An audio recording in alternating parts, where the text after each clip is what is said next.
Drills are the most commonly used tools for creating holes. Short spotting drills are used to create shallow, conical holes, preventing longer drills from wandering off center.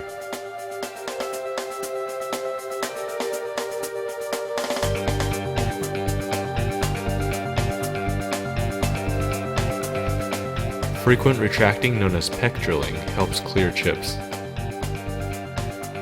Screw machine drills are much shorter and can drill straight, accurate holes without spotting.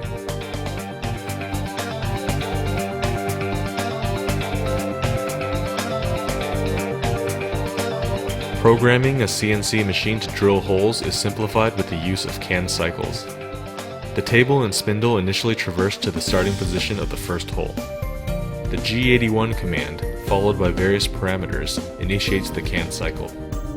G81 is a modal command, meaning it stays active until another command cancels it.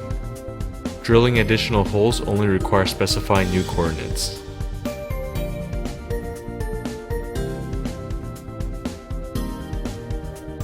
Drilling into an angled surface requires spot facing using the center cutting end mill. After spot facing, a standard drill can be used. Chucking reamers are used to enlarge pre-drilled holes to very precise diameters. Slow speeds as well as coolant or lubricant should be used.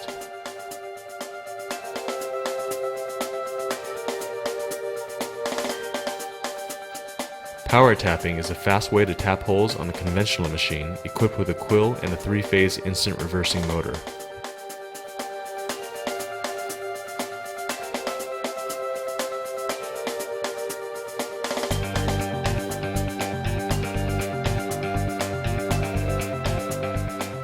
Synchronized rigid tapping on a CNC machine is accomplished using the G84 canned cycle.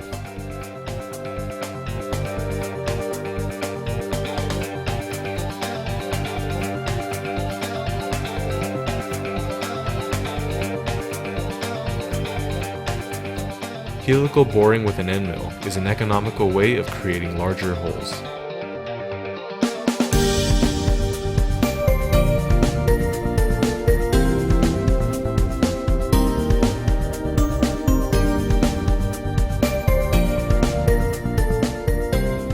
Deeper holes can be made using a boring head.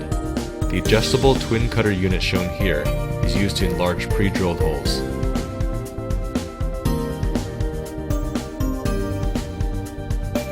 A finish boring head holds a single adjustable cutting edge for the highest precision and the smoothest finish.